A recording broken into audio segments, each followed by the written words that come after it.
KLTV Kwentong Kababalaghan. Isa na namang kwento ang inyong mapapakinggan.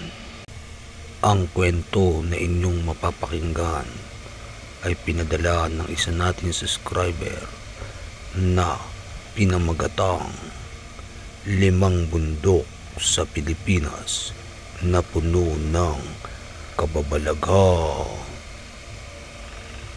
Maraming naniniwala na sagrado ang bundok na ito. Ngunit sa gabi, sinasabing may mga nilalang na hindi basta-bastang makikita ng tao. Kwento, isang grupo ng mga ngaso ang napadpad sa isang kuweba sa paanan ng bundok. Doon nila narinig ang tila mga tinig na nagdadasal. Lumapit sila upang silipin, ngunit ang kanilang nakita ay mga nilalang na may anyong tao, ngunit walang mukha. Nang sila'y umatras, ang paligid ay biglang nagbago, tila sila'y nasa ibang mundo. Pagbalik nila sa kanilang baryo kinabukasan, napansin nilang 3 araw na pala ang lumipas. 2. Bundok Makiling, Laguna. Kilalang tirahan ng diwata na si Maria Makiling.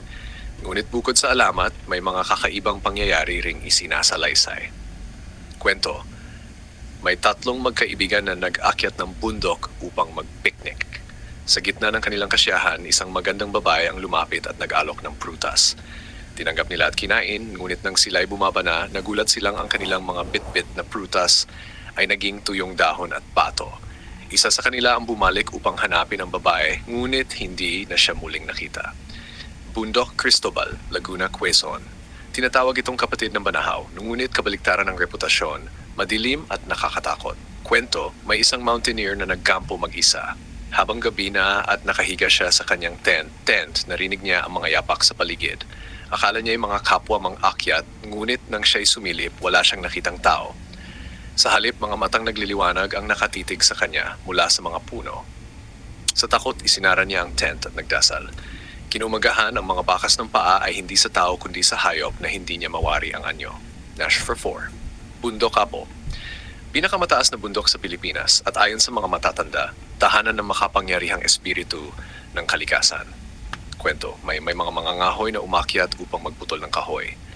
Habang sila'y nagtatabas, bigla silang nakarinig ng ugong ng hangin na tila boses ng galit. Ang kanilang mga gamit ay lumipad at tumilapon palayo. Nang magtatangka silang bumaba, isang higanteng anino ang dumaan sa harap nila kasabay ng pagyanig ng lupa. Nagmadali silang bumaba at nang makalayo, hindi na nila muling tinangkang bumalik. Mod 5. Bundok Arayat. May mga alamat na dito raw naninirahan ang mga diwata at mga nilalang na tagapagbantay. Kwento, isang pamilya ang namundok para maglakad-lakad.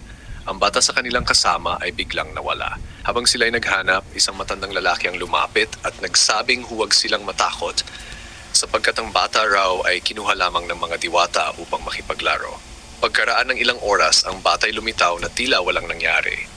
Nang tanungin siya kung saan siya nagpunta, sabi niya naglaro raw siya sa isang palasyong gawa sa kristal na nakatago sa gitna ng gubat. Ang bawat bundok ay may kanya-kanyang kababalaghan na para bang bawat isa ay may bantay at hiwagang hindi kayang ipaliwanag ng siyensya. Isang gabi ng mahal na araw, may grupo ng mga devoto na umakyat para sa tradisyon nilang panata. Ngunit isang matandang babae ang nahiwalay sa grupo.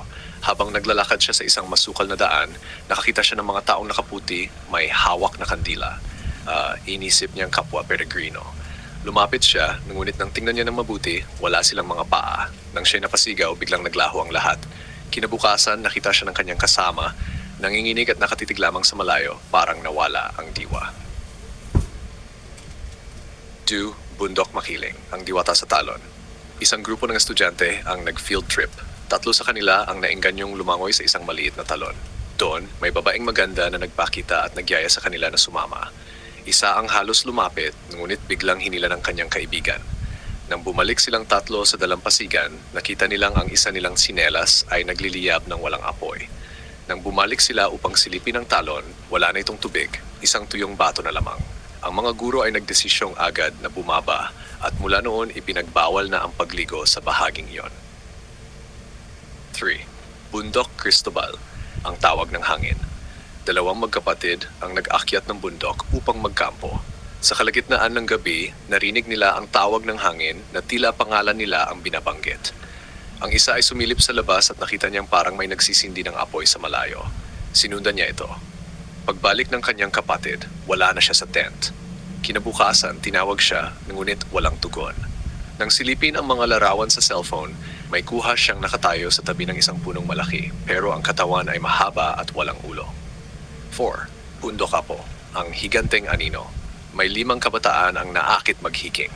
Pagdating nila sa gitna ng bundok, biglang dumilim ang kalangitan kahit tanghali pa lamang. Isang napakalaking anino ang bumalot sa kanila. Nang tingnan nila, tila isang higanteng nilalang na may pakpak at mata na naglalagablab. Mabilis silang nagtakbuhan ngunit kahit saan sila magpunta, naroon ang anino, nakasunod. Pagkarating nila sa paanan, wala nang bakas ng nilalang, ngunit ang kanilang balat ay may bakas na parang paso ng apoy. The 5. Bundok Arayat, ang bata at ang kristal. Isang gabi, isang batang nakatira sa baryo sa paanan ng Arayat ay biglang nagising at naglakad palabas ng kanilang bahay. Sinundan siya ng kanyang ama hanggang sa kagubatan.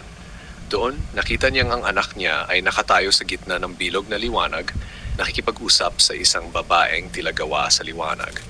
Nang lapitan niya ito, biglang naglaho ang babae at ang bata ay bumalik sa normal. Ngunit mula noon, tuwing gabi, nagsasalita ito tungkol sa palasyo sa ilalim ng lupa at sa mga nilalang na nag-aanyaya sa kanya na bumalik. Lalong lumalalim ang misteryo ng mga bundok na ito. Tila may mga puwersang hindi basta nakikita, ngunit nananatiling nagbabantay. Isa na namang kwento ang inyong napakinggan at kinapulutan ng aral at kaalamanan dito sa KLTV Kwentong Kababalagan. Maraming salamat po sa inyong suporta. Abangan ang susunod na mga kwento.